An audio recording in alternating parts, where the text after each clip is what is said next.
Hello, everybody, and welcome on this Monday afternoon. Glad you all joined us at the correct time with that time change this weekend. There are PDFs and handouts for this class. I'll go ahead and put both the PDFs and the links in the chat right now. And if you have any questions over the course of class, just type them in there, and I will either answer directly or I'll pass them on to Darren so he can demonstrate for us. Yes, he's showing off all the hats that he's made with the skills we're going to learn in this class. So be prepared for a hat extravaganza. All right, we'll let Darren take over now. All right, welcome to class. Today we are doing Crochet 102. So we have a lot to learn. Last week we did Crochet 101, where we learned how to do the chain and how to do single crochet and just a few other little tricks. This week we're going to learn how to do several other stitches. We're going to learn how to do half double, double, and triple. So triples are really big stitch. It's really kind of fun. We're going to review a little bit of seaming, learn how to change colors so that you get a nice clean stripe. So there's lots of fun things we're going to do. If you have any questions, please feel free to ask the questions. I love questions. It really helps me to make sure that what I'm demonstrating is actually coming through, because sometimes it's hard to tell on a video if what I'm demonstrating is actually coming through clearly. So if you have any questions, please ask. Let Claire know what your questions are and she'll pass them on to me. And that way I can make sure what I'm demonstrating is coming through the video clearly. So I want to make sure everyone sees what's going on. Other than that, let's go ahead and change the view to the view of my hands, and we'll go ahead and we'll get started. So we've got a lot to talk about. The first thing I want to talk about, just a quick little review about some yarn. In class today, I'm going to be demonstrating with this Wool Ease yarn. The reason I like to demonstrate, I usually demonstrate with either Wool Ease or Hometown, because I like to teach with a yarn that's very thick. So this yarn, it's very thick, the stitches are big, and they show up nice on camera. So you don't need this yarn to make the project we're going to talk about at the end of class, but I am going to demonstrate with this yarn because I really enjoy it. And if you probably would like this yarn. I don't know if you've ever used Wool Ease Thick and Quick before, but it's a classic. It's a yarn that most people really love. Comes in so many wonderful colors. It's available on lionbrand.com or michaels.com, but you can also go into a store and see it in person at any Michaels store. And lots of great colors. So that's what I'm going to be demonstrating with. At the end of class, we're going to talk about a hat pattern. And the hat pattern is actually calling for this yarn, which is Heartland yarn. And this yarn is thinner. It's a very nice yarn. It's a great yarn to work with. I don't demonstrate with this one just because it is thinner and the stitches are smaller and they don't show up quite as well on camera. So if you're going to make the pattern, or if you're practicing along, this is a great yarn. It's wonderful, but I just wanted to make it clear why I'm not demonstrating with this yarn. Sometimes that does come up in the So that's why I'm demonstrating with a different yarn that probably wasn't listed in your supplies, because you don't need this one, but it's just a good one for me to demonstrate with. Whenever you buy yarn, you want to look and see what size crochet hook or knitting needle, depending on what you're doing, is recommended. This one that I'm demonstrating with recommends an N13, which is a 9mm. So it's the same way of saying, it's two different ways of saying the same thing. Of course, a millimeter is a scientific unit of measurement, so a 9mm might make a little bit more sense if you're thinking about how big, but an N13, you might not be familiar with that, and that could, it depends on, what you're more comfortable with talking about. But of course, the 9mm is probably a more accurate way of describing it. So make sure you have the right hook. You can go up or down a hook. You don't have to practicing, and for most beginning projects, that's fine. But later on, when you're making more complicated things, gauge starts to become very important, and you might want to make sure you have a certain size hook. Okay. Any questions about any of the few little things we covered? Any questions about yarn selection or hook choice? Anything? anything else, anything at all? I think we are ready to continue with our little brief review. Okay. So very quickly, and if you didn't watch last week's class, it's available online, so you can go back and watch, and just for a review if you want to review it. But I'm going to quickly go through some of the things so we can move on to this week. So when you start crochet, the first thing you want to do is tie a slip knot. And I call this method of tying it short over long. So I take my tail and I lay it over, I make a little loop like this and lay it over my working yarn. So my working yarn is the long piece because this is like 80 yards. And then the short piece is the tail, which will be about 6 inches, approximately. So you make a circle, you put the short over the long, you put your hand inside that loop, you sneak your hand under the loop, you grab a hold of the tail, just kind of hold it between 2 of your fingers. You want to hold the working yarn and the tail together. If you hold them together, you're going to, otherwise, if you don't hold them together, when you pull it through, it'll just kind of pull through and you'll get nothing. But if you hold them together, it'll help secure your knot. And then all you do is you're just going to loop that over your finger and just pull it back through. And that is a slip knot. And in crochet, it's best practice if the tail is what controls the size of the slip knot. And for today, it's not so important, but later on when you're making more advanced projects, it's best if the tail controls the slip knot. So I'm going to do this quickly again, and then I'm going to move on so we can learn what we're going to learn today, but this is kind of important to start. So you make a loop, make a circle, put the tail over the working yarn, so short over long. Put your hand in the center. You're going to sneak under the loop, under one of the strands of yarn. Grab hold of the tail. And then you're going to hold the tail and the working yarn together. And then all I'm doing here is I'm just looping that tail with one of my fingers, and then you're just going to pull it back through. Now, if you already know how to tie a slip knot, if you knit or if you do other crafts, or maybe you were a Boy Scout or a Girl Scout and you learned knot tying, however you tie a slip knot is probably fine. Like 99% chance, however you do it is fine. There's not really a special crochet or slip knot, but like I said, it is best practice if the tail controls the size of the loop. So that's just something you want to kind of try to do if possible. Okay. And after you do the slip knot, I just trimmed my tail because it kind of got too long. So after you tie your slip knot, you want to pop it on your crochet hook. You don't want to cinch everything up tight. Everything should kind of slide loosely. When you're working, you want it to have a little window there. Like you don't want to pull it like super snug. It should slide loosely. And then to do a chain, you want to hold right under your slip knot to provide some tension. And then you want to tension your yarn in your fingers or in your hand, however is comfortable for you. And I'm going to chain 10. So you grab your working yarn, get it to rest in the mouth of the hook, and then you turn your hook down and pull it through your slip knot. So 1, 2, 3, 4, 5, 6, and then you can readjust your grip. 7, 8, 9, 10. So I made 10 chains. I'm going to be demonstrating first half double crochet, which is a new stitch. Hey, Darren. Yes. Just remember, when you turn your head, we can't hear you. Oh, let me move my. Is this, hopefully my microphone's working. Let me make sure I have it. Oh, I didn't plug my microphone in. Oops, sorry. Let me get it. I plugged in something else instead. Sorry about that. I had it plugged in, plugged the wrong thing. Okay, hopefully that's better. All right, so I'm going to be demonstrating half double crochet. And if you want to practice along with me, I'm going to be working with 10 stitches.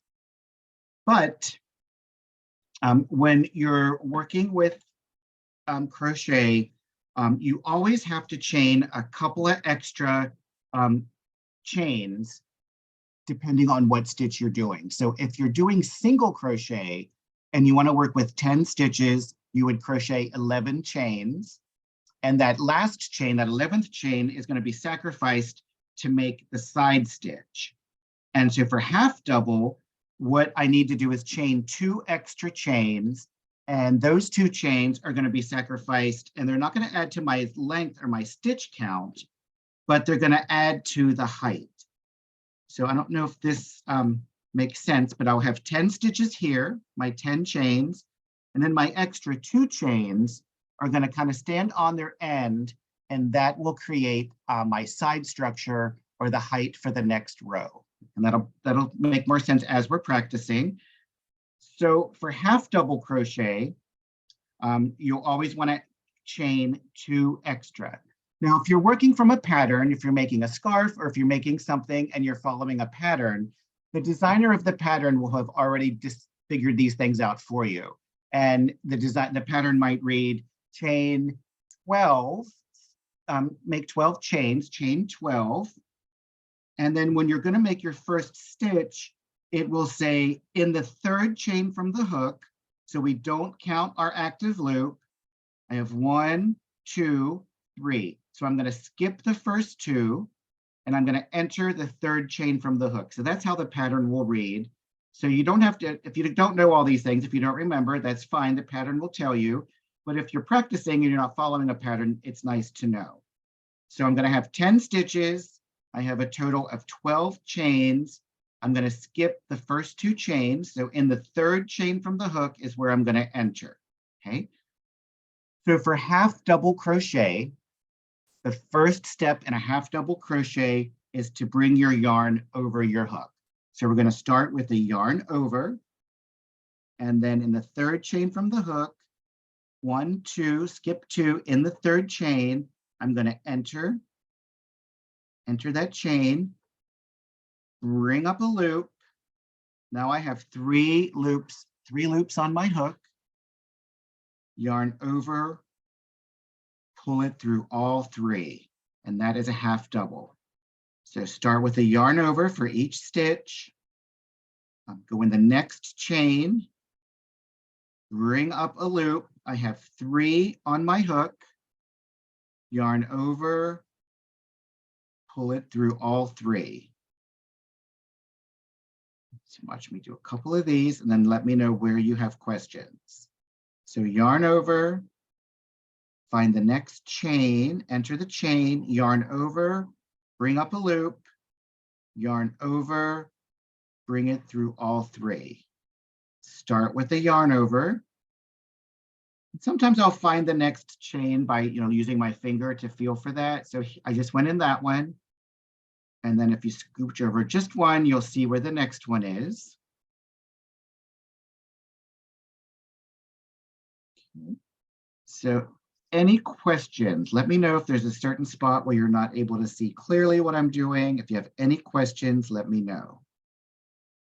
Yarn over, enter the chain, bring up a loop, yarn over, bring it through all 3. Start with a yarn over, enter the chain, bring up a loop, yarn over, and then bring it through all 3. And once you get a little practice in, it actually goes pretty fast. I really like a half double crochet. It's a very nice stitch. Okay. And let's see, I have 1. Let's count them. Let's see, do I have show you how to count them. I'm going to pull this loop a little big and take my crochet hook out, and then that way I won't lose that loop. And so I have, here is a stitch. There's my first one. 1, 2, 3, 4, 5, 6, 7, 8, 9, and then 10 is my last one. So as you're practicing, it's a good idea to count your stitches after every row, and then that way you'll always be sure you haven't added a stitch or lost a stitch. And if you did add a stitch or lose a stitch, then it's a nice time to find out if you just did it in that row, because you might remember oh, there was something weird. I don't remember. I thought I did something funny. And then you might be able to go back and figure out what went wrong. But if you're like 5 rows up, sometimes it's hard to figure out where that happened. All right. And I put a stitch marker on my first stitch and my last stitch. And I'm going to show you how to move those up. And then you'll always know where your first and last stitches are. And that will make it so that you almost never add or lose a stitch. You'll be able to really keep track. Okay. So I'm going to do the next row, but if you have any questions as I'm going, let me know. Could we actually go back to where you started from the chain and just show how many chains you skip to start this row of half double? Yes. And then once you're there, show how you'd place a stitch marker right at the beginning of the row. Thank you. Okay. All right. And this is it's a little bit of a confusing place because if you've never done this before, it might not make sense, but as you practice, that's when the learning will happen and it'll start to make more sense for you.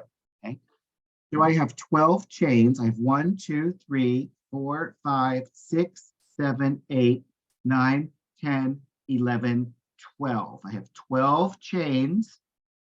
Plus I have this loop on my hook. So we don't count the loop. When we're working on the chains, we don't count this loop. So I have 12 chains, my working loop, but I'm only going to have 10 stitches. All right, so let's see. So there's a chain. There's my first chain, and there's my second chain. So 1, 2, and there's my third chain. So when you're reading a pattern, the pattern will either say, in the third chain from the hook, so 1, 2, 3, I go in there, or the pattern might say skipping the first 2, so skipping the first 2, and then you're still going in the third chain. So sometimes people word things a little bit differently, but it'll be the same outcome. So I'm skipping the first 2, entering the third chain from the hook. Are you able to see what I'm doing? Does that make sense? Does that help with that question? So skipping the first 2 and then entering the third chain will be where we go. So, but for starting a half double, the first thing we do for the half double is yarn over. 1, 2, 3. I'm going to enter the third chain from the hook. Bring it up. Now I have 3 loops on my hook. So we always say you don't count that loop, active loop that's on your hook, but sometimes we kind of do because now we're counting 3 loops. So yarn over and bring it through all 3. And that's my first half double. And once you've made that first half double, you can put a stitch marker on it. We know that's our first one because we've only made 1. You put your stitch marker on that first one, and then we can continue. So I have 1. So yarn over, enter the next one, and then we'll keep going. So before I go too far, I want to make sure that that was a clear answer to that question, because I can go over it again if you need me to. How do we feel? I think that helped clear it That up. help? Okay. All right, so I'm going to try to get to the end a little quickly. So just remember, start with a yarn over, enter the next chain, bring up a loop, yarn over, bring it through all. And I'm going to get to the end and show you how to place that last one, and then I'll show you how to start the second row. And if you have questions, please let me know.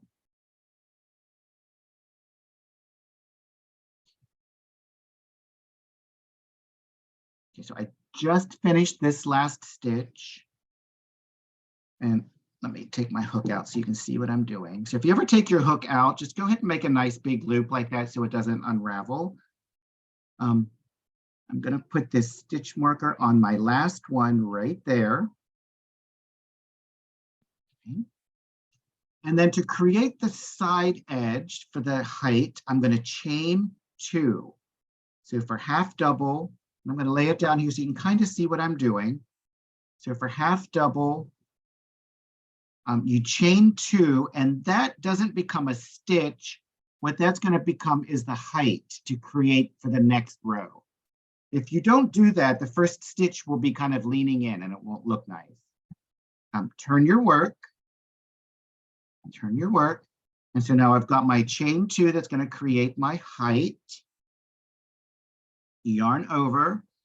And that's my first stitch. So it was my last stitch before, but now that I've turned my work, that becomes the first stitch. So I know exactly where to start. Okay. And I'm going to move that up onto this first stitch. Now I know where that stitch is. Okay. So yarn over. And then so now I want to explain just a few little things. The very first row that I did, I was working into the chain. And now that I've finished my first row working into the chain, from now on, I'm going to be working into stitches.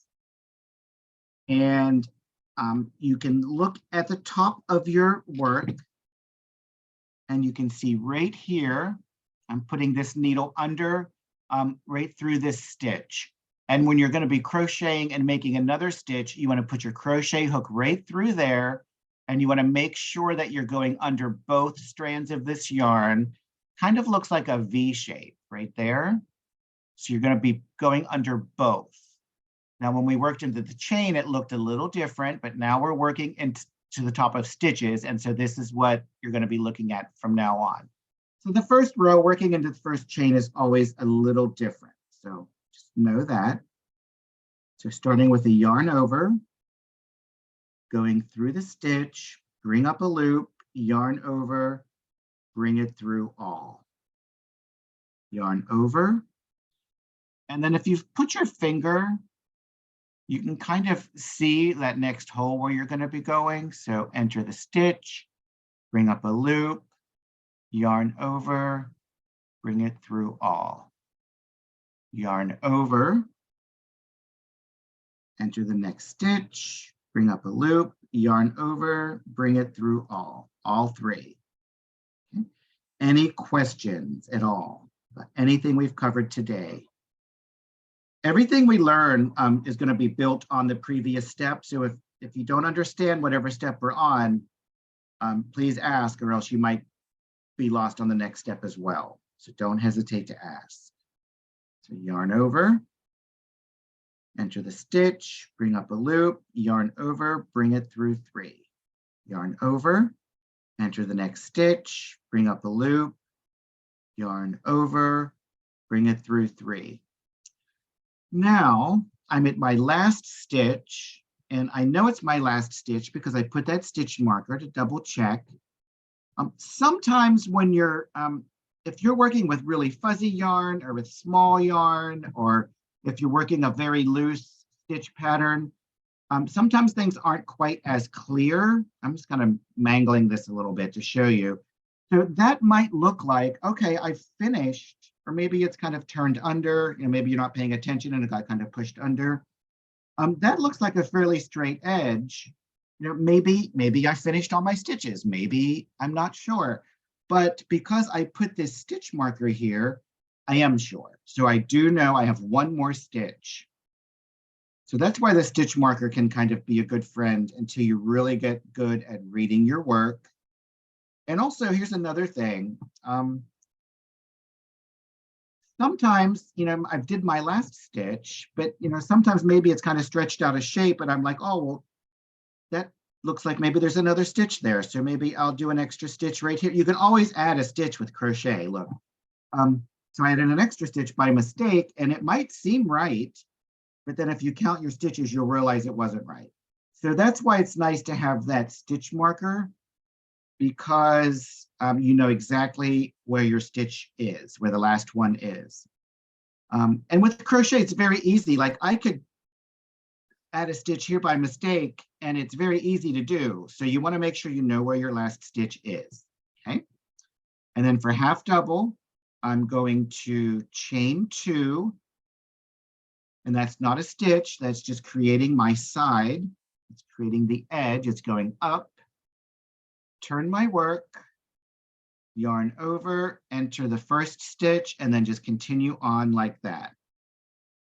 Any questions at all about any of that? Some of that might be confusing.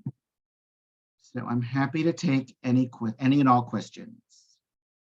Put my stitch marker to mark my first one and continue to go. Now How that we we've doing? got ourselves a little bit more fabric, can you show how you can count the rows going up? Yeah, that's always a bit of a challenge for me. I hate to admit it, but sometimes it's hard to see the rows going up. The good news is though, usually in a crochet pattern, it will tell you, it doesn't usually instruct you to do like 5 or 10 rows. It'll say work 4 inches of single crochet. But if you count these, so here's my chain, right? And here is my 1 crochet. Here's 1. If you kind of look for, I don't know, how do you do it, Claire? Sometimes I'll count these holes. So there's 1, 2, and then here will be my 3rd one. Sometimes if you count these kind of posts, so here's 1, here's my chain, here's 1, and then here's my 2nd one. What do you look for, Claire, when you count your rows? I usually count the posts like you Posts. just did. Yeah. Yeah. And it's, it can be a little tricky with the shorter stitches like this half double crochet. Yeah. But with double crochet, it's really easy to see that post, and that's 1 row.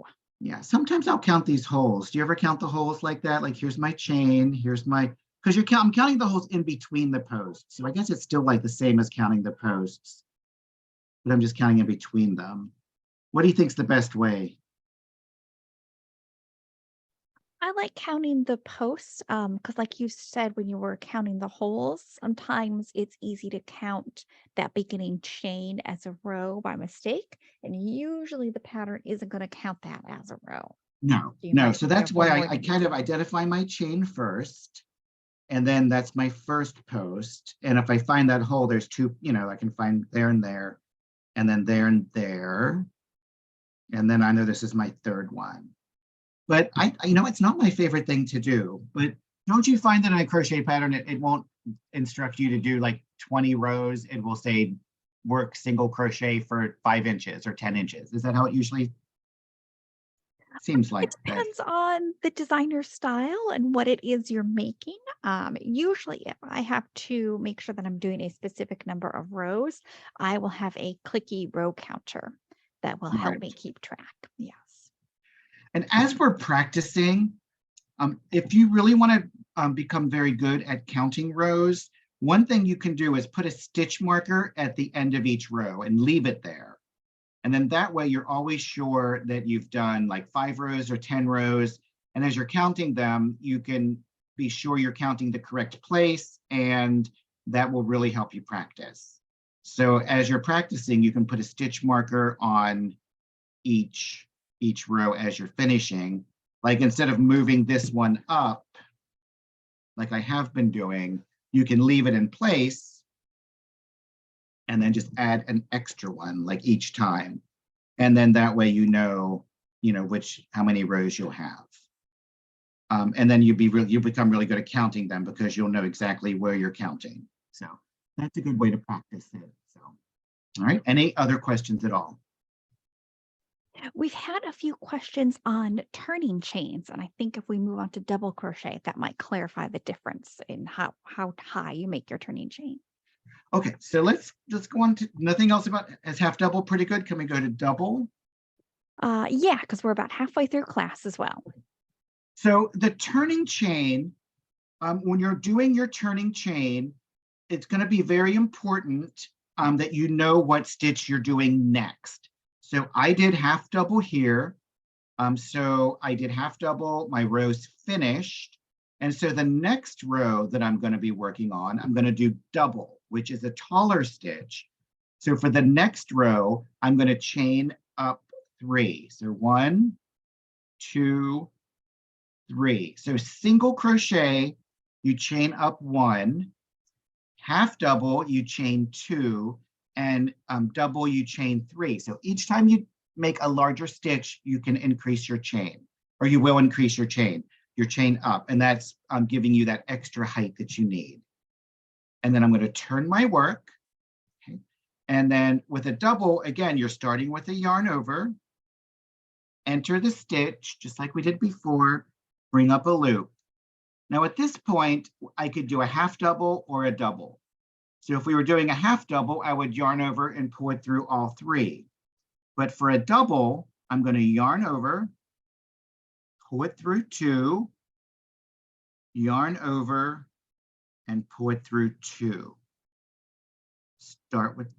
Starting with the yarn over, enter the stitch, bring up a loop. I have 3 loops on my hook. So yarn over, pull it through two, yarn over, pull it through two. I'm going to move my, so I've done 2. So I'm going to put this on the first one. So I always know where my beginning and my end are. And after you practice, you won't have to do that, but it's a great way to learn how to identify your stitches and make sure you're not adding or subtracting. So starting with a yarn over, enter the next stitch, bring up a loop, just like a half double. Now at this point, I could decide, do I want to do a double? Do I want to do a half double? You can do whatever you want as if you're practicing. So yarn over, bring it through two, yarn over, bring it through two. Any questions about the double? Really about if you anything. can go back to the beginning of the row and just show where to place that first stitch, that'd be helpful. All right. How about if we finish this row and do it on the next row? That's okay too. All right. So let me quickly finish this row. I think I did a half double there. I wasn't paying attention. That's fine. We're just practicing. So yeah, you have to pay attention or else you might revert back to doing a stitch you were doing previous. So here's my stitch marker from this is my last stitch. So yarn over, enter the stitch, bring up a loop, yarn over, bring it through two, yarn over, bring it through two. I'm going to chain 3, 2, 3, turn my work. Here is my first stitch. So I'll put my stitch marker there. I found out where it is. So was this the question? You wanted to know where the first stitch went? Yeah. So it's the same place where we were doing the half double. So you just want to put it in the very first. So I did my chain 3 right here.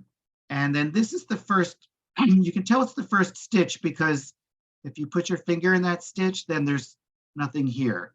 If you put your finger in this stitch, then you'll see there's a stitch next to it. And then there's nothing next to this. There's just that post and then there's nothing. So you know that's the first stitch. So yarn over to start your double, enter that first stitch, bring up a loop, yarn over, bring it through two, yarn over, bring it through two, and then move that stitch marker up, put it on. We just made that stitch, so we know exactly where to put it, and then we can continue on. Did that answer the question? Was that clear? We want to go over it again. Yeah, I think that helped to clarify it. Thank you. What other questions are there? There must be others. Let's see here. I just answered this one in chat, but it's a good question. Does it matter if you make your turning chain first and then turn the work, or turn the work and then make your chain?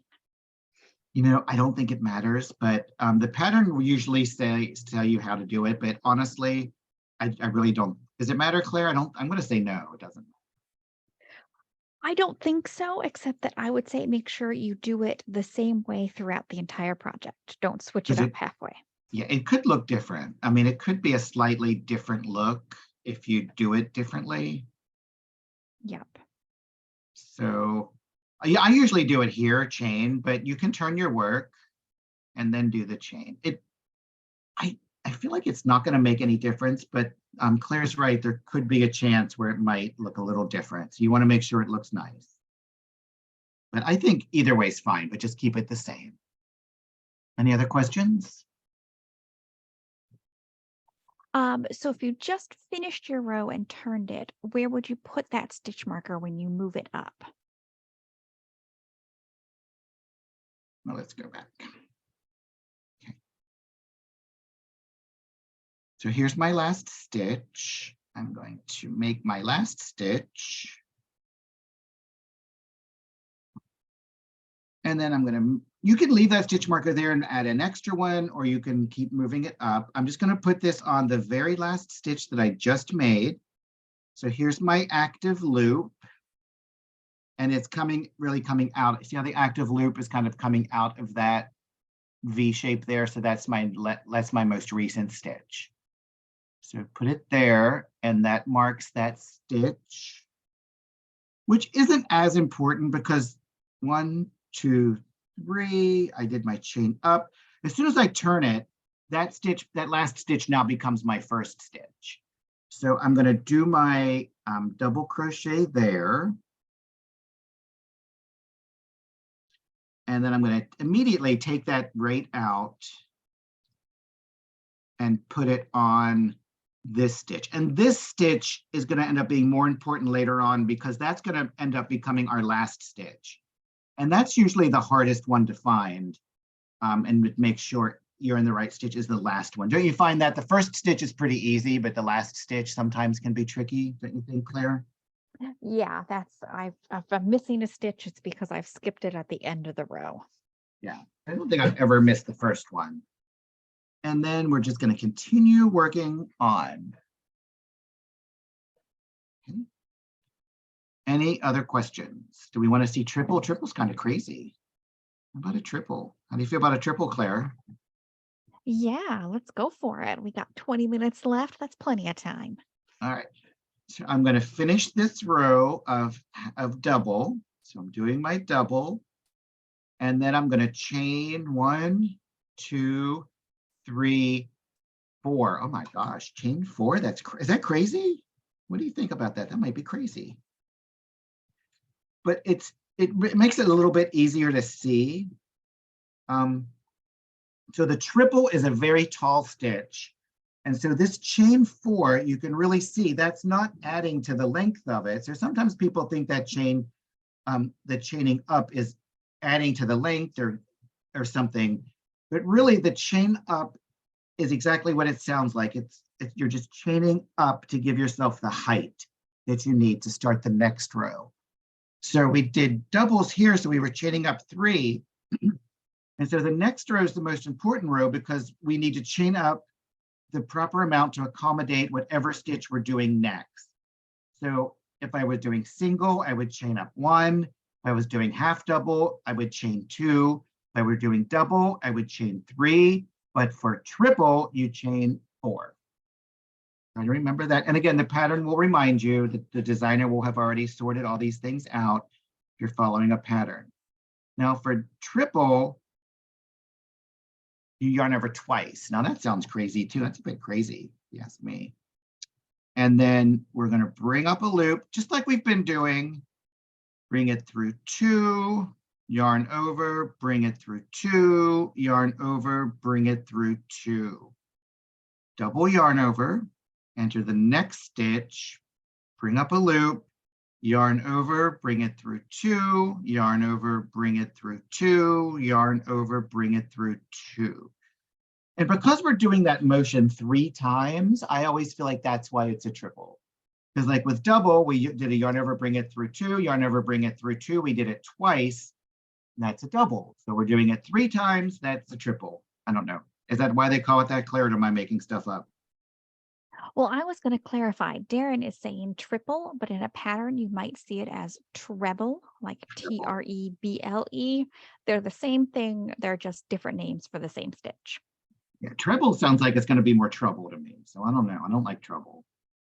So I'd rather do a triple than a treble or a treble. I don't know. Yeah, but it's the same thing. 1, bring it through 2, bring it through 2, bring it through 2. All right. Any questions about that? How do we feel about that one, Claire?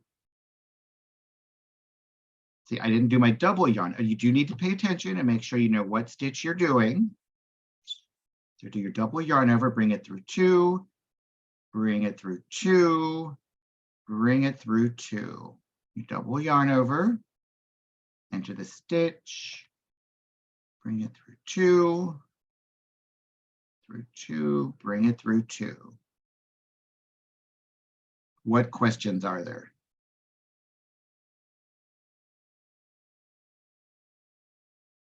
Oh, Kennedy has a good question. Would the taller your stitch is and make your final work more lightweight? So it's going to be like sort of breezier or more open or something like that? Yes, it will. So lightweight is kind of a, depending on the yarn you're using. So if you're using big yarn like this, I don't know if I would use the expression lightweight, but it is actually like, it does create this open, these big holes in it. So you might not want to do a sweater out of this because then it's going to be very ventilated. You'd probably have to wear like a tank or a chemise or something under it. I mean, I don't know your life. I don't know what your hobbies are, but so you can see down here this half double. I like a half double because it's not super tight and it's still very flexible, but it's pretty solid. The double is starting to give you a larger hole, but then the triple, it's very open. So, and again, the designer will have sorted these things out for you and made the decision best for the design. But if you're designing your own, like maybe you want to make a scarf, you don't need to have a, I mean, you could make a scarf right now and design it yourself because all you have to do is, chain as wide as you want it and just keep going. So you might decide, do I want it to be a little bit more open? Do I want it to be more dense? And then you can make that decision. Okay. Any other questions? I think we better go over how to change a color or add a new yarn and then our hat pattern. Okay. So let me rip this out. Now, changing a color, we want to make sure that we're changing our color so that we get a nice clean stripe. So double yarn over. I'm going to do my triples, bring it through 2, bring it through 2, bring it through 2, double yarn over, bring it through 2, bring it through 2, and just before the last step, you want to change color. So just put your new color over top of, on your hook, just lay it across your hook like that, and finish that last stitch with the new color. And then I'm going to chain up. I'm going to chain up just one because I'm going to switch to half double. You want to chain 2 then? I'm sorry. Yes, you're right, Claire. Chain up 2. And I'm going to do a half double. I'm going to do a couple, and then we'll look and see how my stripe looks, my color change.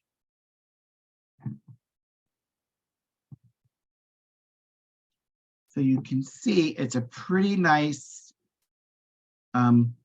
see how this one is going clear down under here, and it's a pretty nice change. So let's get to the end, and I'll do it again just so you can see how it looks. I'm going to show you the wrong way. Sometimes it's nice to see the wrong way, and then you can kind of see why it's important and what makes the difference. And then you can decide how you want to do it. All right, so I'm going to finish I'm finishing my complete stitch. And then I'm going to change color. So I'm going to cut my yarn. And I'm going to chain 2 and start my next row of half doubles. This is wrong, so I want you to see the wrong way. We just do a couple and then we'll look at it.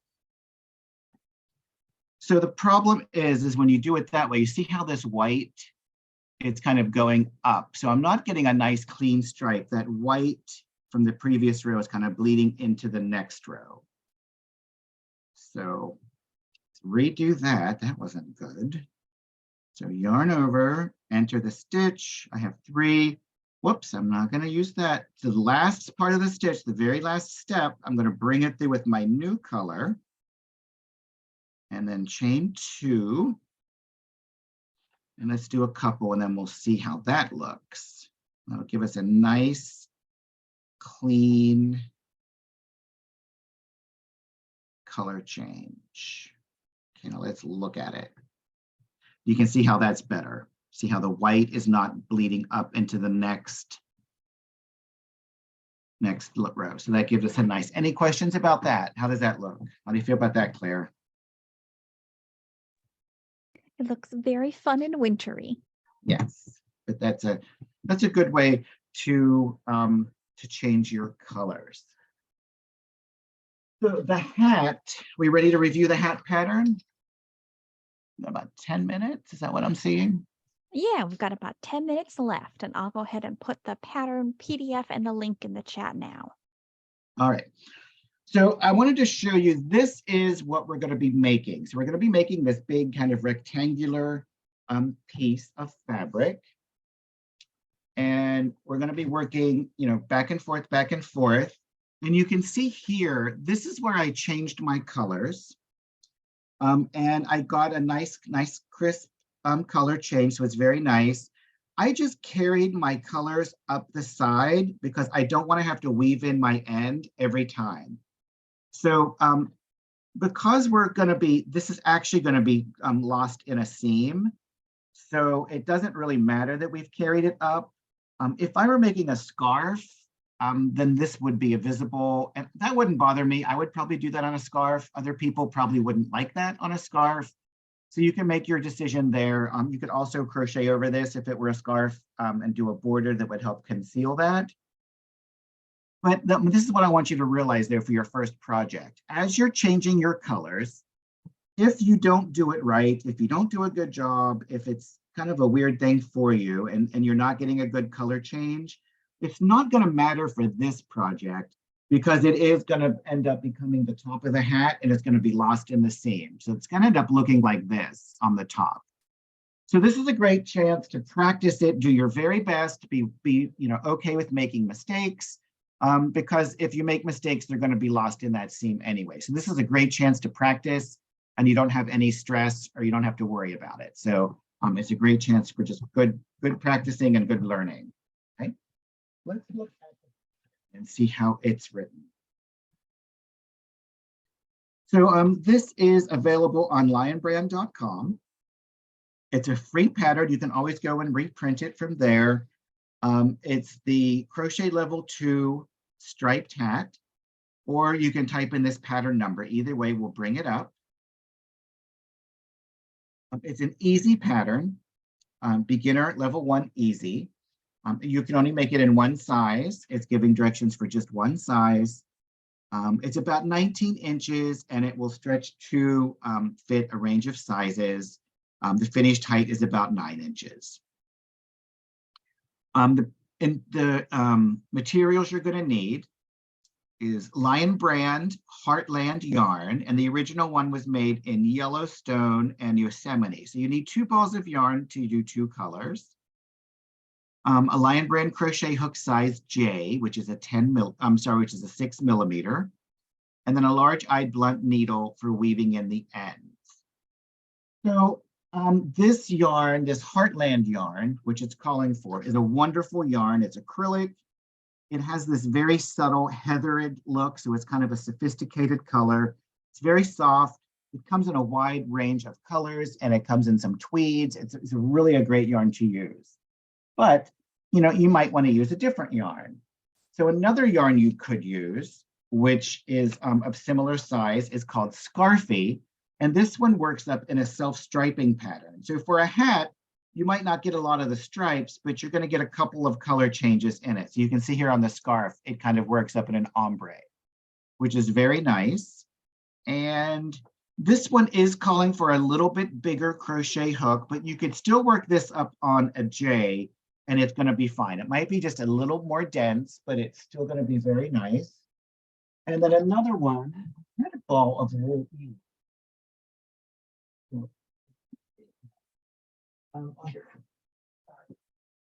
Another choice you could use is just this wool ease, and this has 20% wool in it. This one is calling for a size J, which is a 6mm, so it's the exact same. So you could use any of these yarns. So you can always make a decision on what yarn you want to use as long as the yarn is compatible with the pattern. So just double check the size of the hook and kind of go from there. All of these yarns are available either on lionbrand.com or you can go into a Michaels store and see them in person there. So there's so many colors. They all come in a wide range of colors, and it's a great thing to choose your favorite, what's going to match your coat the best. If you have a friend, what's their favorite color. So it's always nice to make it very personal and choose what's best for you. Any questions about the yarn selection or what would be a good substitute? Any questions on how to know what's right? Like you wouldn't use this. This is a number 6, and this one is calling for a much larger hook, a 9mm. So if you used a 9mm hook and this yarn and made this hat, then the hat's going to be very, very big, and it's probably not going to fit anyone. So that's what would happen. So you might have to use it for a little basket or something. So you just want to make sure you're using the right size yarn.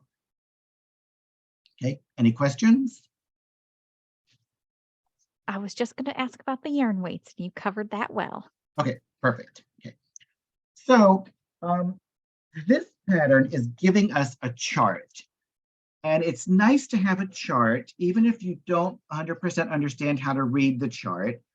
It's nice to start looking at it at this point, just to know that everything that you're getting here, all of these written instructions, are also represented here on this chart on a visual representation. So sometimes a pattern will be written in a different language, but if you have a chart, you can still follow it. So you just want to look and see, here's the key. So this little oval is a chain. So here's your chain 30 stitches. So it's easy. An X is a single crochet. This T shape is a half double. And this T shape with a little line across it is a double. And so you're just see here, see this is the double, double, half double, single. And you can just kind of see how they go. They change color in the same as you will change the color of your stripe. So this one, these 2 rows are done in yellow, and these 2 rows are done in orange, and you just keep alternating, or whatever, of course, whatever colors you want. And then if you look here, you can see your chain up on the side, 3 for the double, 2 for the half double, and 1 for your single. And sometimes what I like to do, if I'm reading the directions and it doesn't make sense to me, or I don't understand it for whatever reason, you can double check the directions with the chart, and usually between the 2, you can figure out, what's the right thing to do. So you can either only follow the words, you don't need the chart, or you can only follow the chart, you don't need the words, or you can pick whichever one makes the most sense to you and then kind of reference back and forth. So whatever you want to do is fine. How would you do it, Claire? What do you like better? I would probably go with the words myself. I would probably go with the words too, but then if I were confused, I would cross-reference them with the chart. What everyone thinks differently and processes information differently, so whatever makes the most sense is the right choice.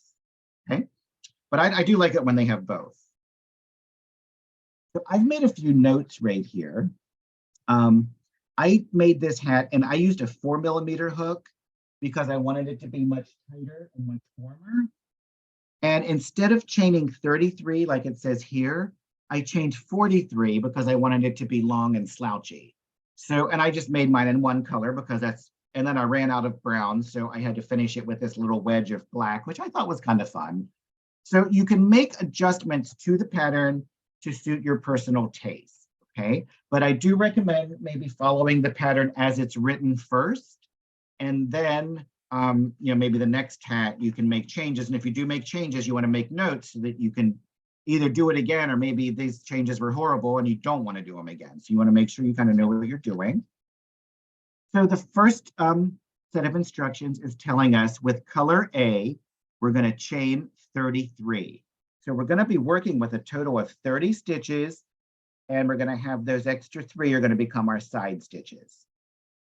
So with A, double crochet in the 4th chain from the hook. The 3 skipped chain do not count as a stitch, but they will in fact become our side edge, like we've talked about. So you're going to double crochet in the 4th chain from the hook, and in each stitch across, you will have 30 double crochets. And you can help keep track of that by placing your stitch marker at the beginning and at the end. And it's a good idea to double check and count and make sure you have 30.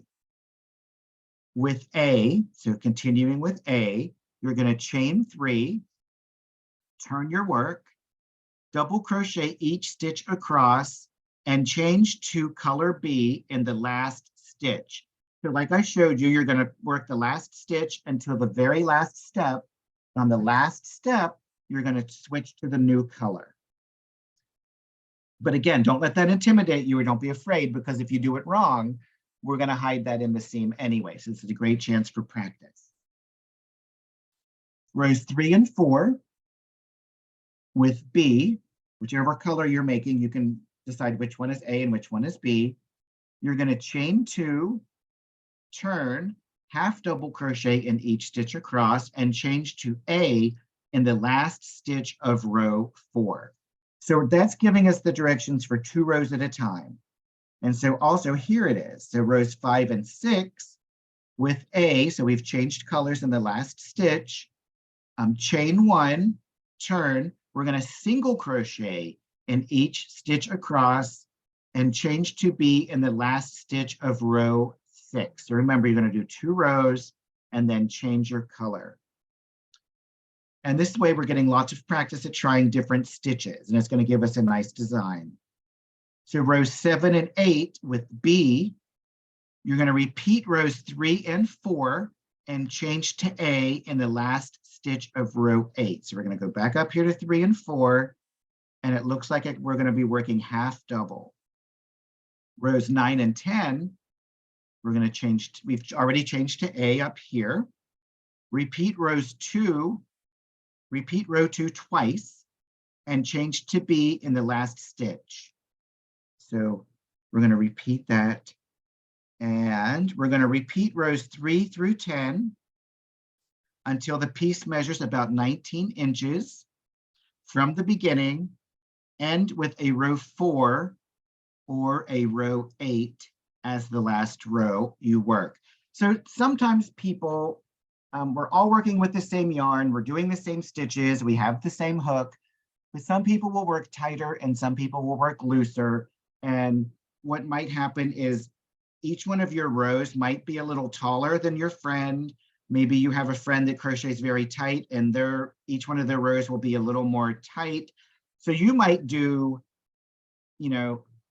40 rows, and they might do 40 rows, and yours might be longer than theirs, or theirs might be shorter. And that's fine, because we're all individuals. We all work differently.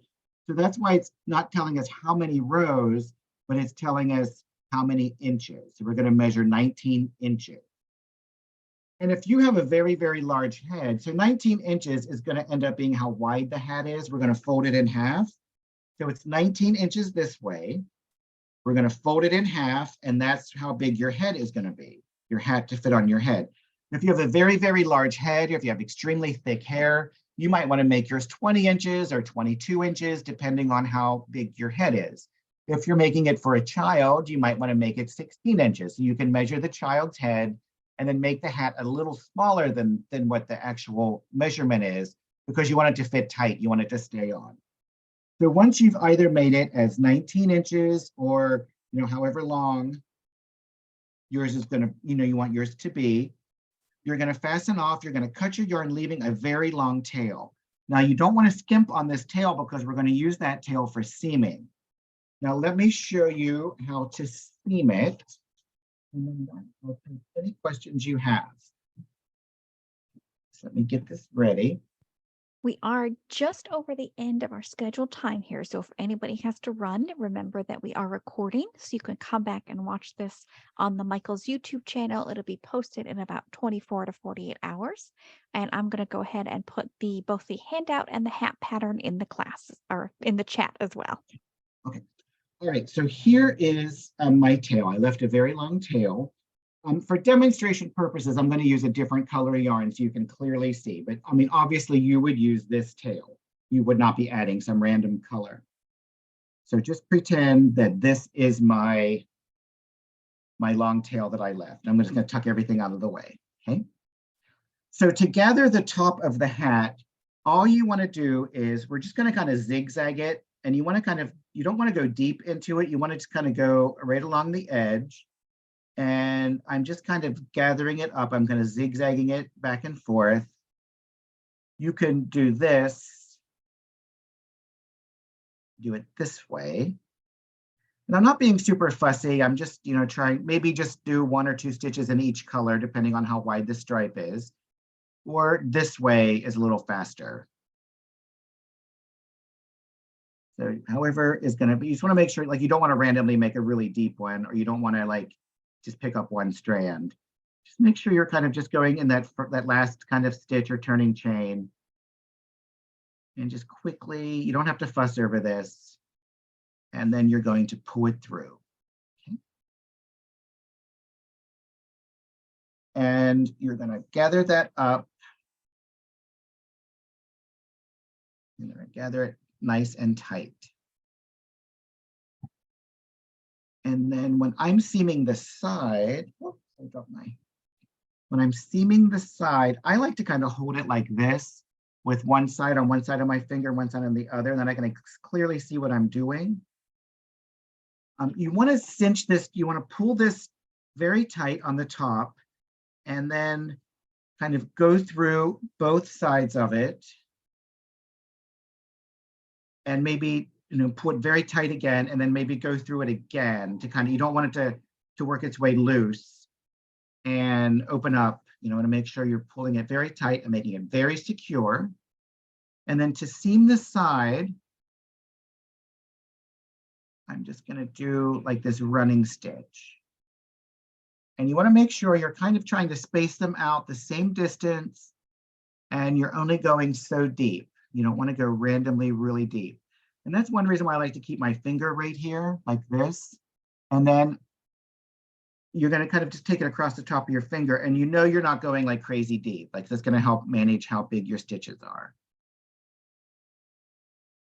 And if you don't do it, if you're not a seamstress, if you've never really sewn before, or if you hate sewing, don't let this intimidate you, because it's just one quick seam. You'll be using the same yarn you made the hat with.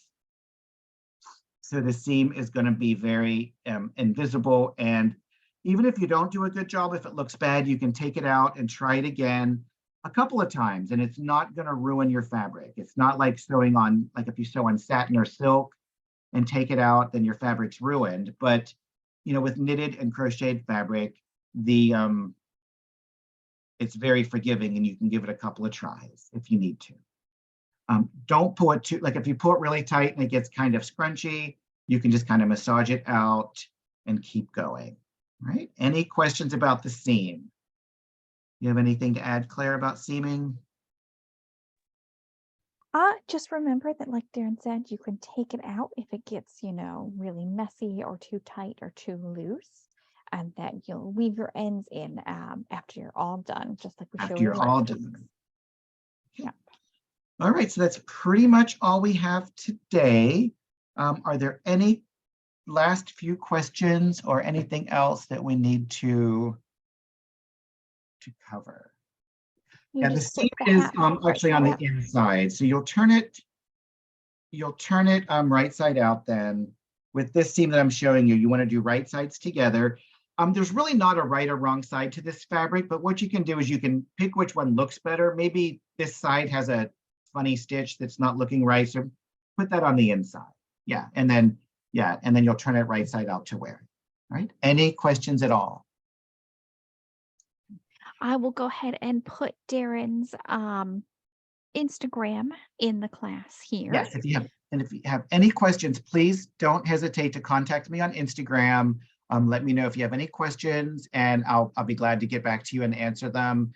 I hate the thought of anyone out there struggling when I get to answer a question and help you along. So yeah, please let me know if you have any questions going forward.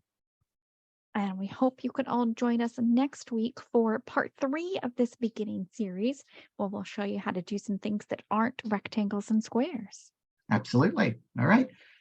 Keep practicing. That's when all the learning will happen, when the yarn and the hook are in your hands. So that's when the learning will happen. So make sure you're practicing, just a little bit each day. You don't have to practice for hours and hours, but like 15 minutes, a half hour. When it starts to get frustrating, put it down and come back to it after you've had a chance to rest, and you'll be surprised how fast you learn.